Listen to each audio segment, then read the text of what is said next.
discussion, and we want input from all those that can.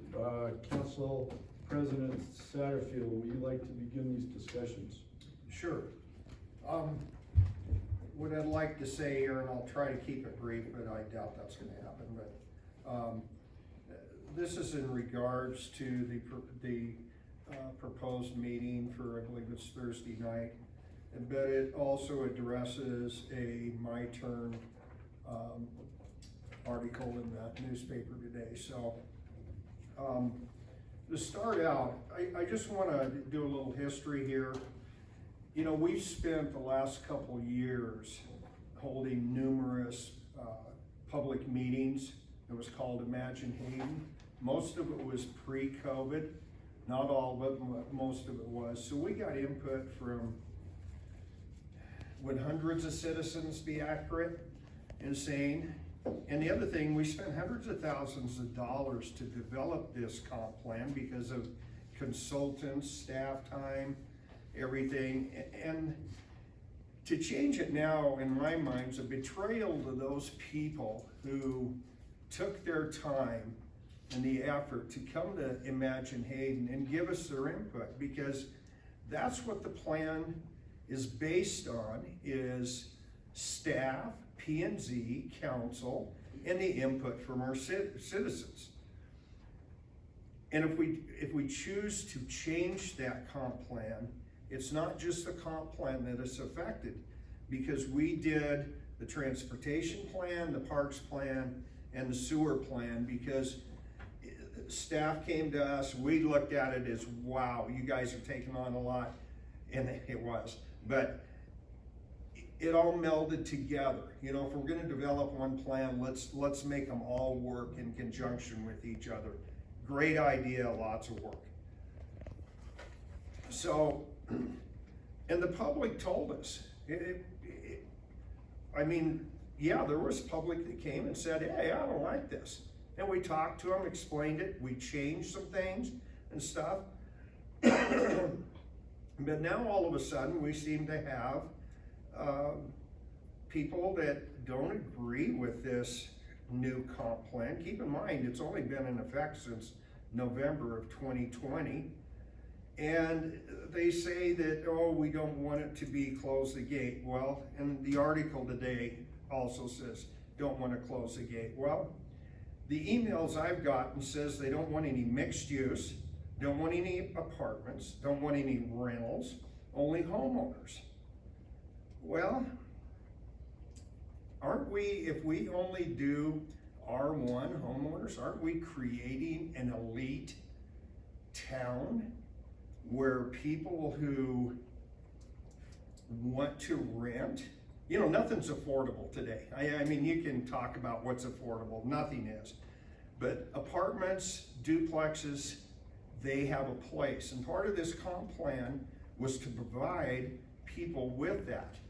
I don't want to see us with a Sun Valley type atmosphere where all the worker bees have to be bussed in because there's no place for them to live. And you could say, oh, well, they're, you know, they can't afford to rent anyway. Well, yes, they can, because all of these apartments and rentals are full. And I compare it to, if you rent something, you got to come up with $2,000 or $3,000, not $100,000 for a down payment. These people need to have a place to live as well. And I think our comp plan addressed that very well. The state also isn't a big help to us, you know, and I can go on and on about that, but you know, one of the things that bothered me about this article in the paper today is that the way it was written, it indicated that the higher traffic and things like that are attributed to density in Hayden. No, it's not. Go sit down at Lancaster and Government Way and see where these cars come from. Most of these cars are not Hayden residents. They're from all around us. So to try to put the blame on high density in the city of Hayden simply isn't true. It just simply isn't true.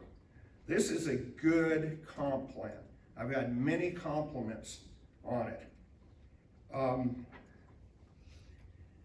One of the things that disturbed me was 2 or 3 meetings ago, and we all know the opinion today was Councilmember Roeder.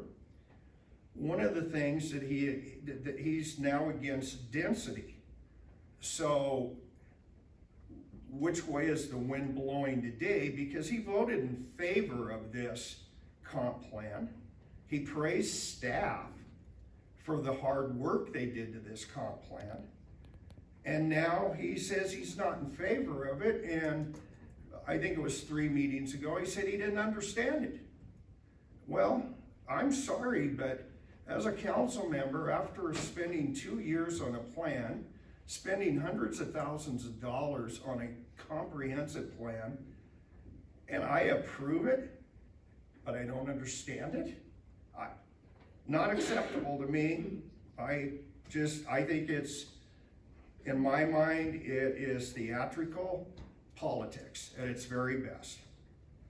One of the other things that was brought up was he was the only council member who voted against a lift station that Viking Construction was doing in conjunction with one of their developments.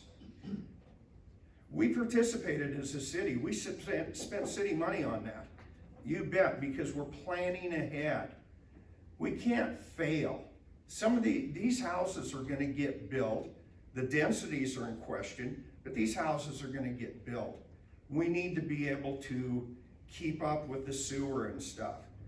Councilman Roeder made the comment, he was the only council member to vote against it. No, he didn't. There was 3 separate votes on it. He voted twice in favor of it. He voted once against it, and to say all of us voted for it, I wasn't even at one of the meetings, so no one knows what my vote would have been. You know, people look at me and they go, well, you're pro-developer. No, I'm not. No, I'm not. And if you don't believe me, ask the developers. You know, I'm not necessarily their most popular fellow that sits up here all the time. I'm for responsible growth, smart growth, planning. We listen. This council, one of the reasons I have continued to run for office is I am so proud of this council and staff, P&Z, because we have a history of listening to our people. We listened to the people that came to Imagine Hayden. We listened to what they wanted and what they didn't want. But they wanted something because they understood not everybody can afford a house. So that means you have to have mixed density, you have to have apartment complexes, you have to have things like that. So again, the best example I can use of high traffic is Government Way every day. It stinks, but it's not Hayden's density that is causing it. Sure, it contributes to it, but it's not causing it. So let's not try to make fire protection, police protection, and all this all of Hayden's fault because it's simply some folks think we have too high a density. These people are coming from other places. Now, one of the things that was addressed in this was crime. That if you have higher densities, you're gonna have more crime. Well, you know, we have apartment complexes, we have mixed use, we have rentals in our area, and Councilmember Roeder says our crime has actually gone down, and he was one of the lead proponents in killing a bond issue when we wanted to get more police. So which is it today? It creates more crime or crime's going down? I'm starting to get a little confused with it. The folks that want to see the densities reduced, I urge you folks to use your talents, to use your times, because you're a good group of people. You're smart. You're not a bunch of dummies that just showed up one day. Go to, and I know you are, you're going to our neighboring cities and stuff. but they're actually contributing more to some of our problems than we are. So let's try not to just throw it on Hayden's shoulders.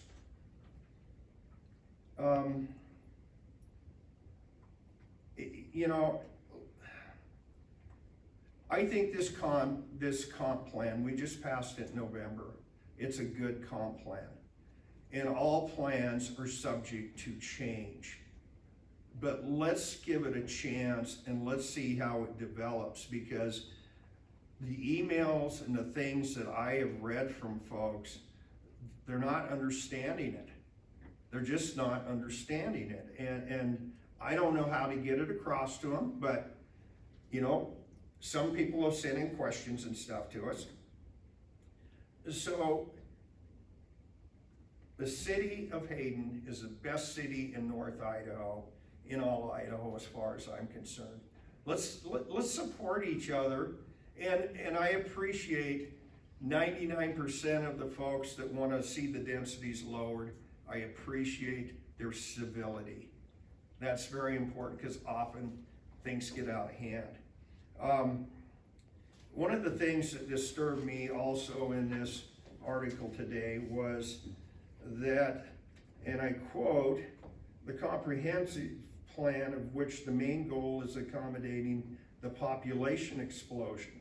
No, it's not. That's not what we developed. We developed it so we had diversity. We're gonna have $1 million homes. We're gonna have a lot lower priced homes. We've already got apartments. We're probably gonna have more. We got rentals.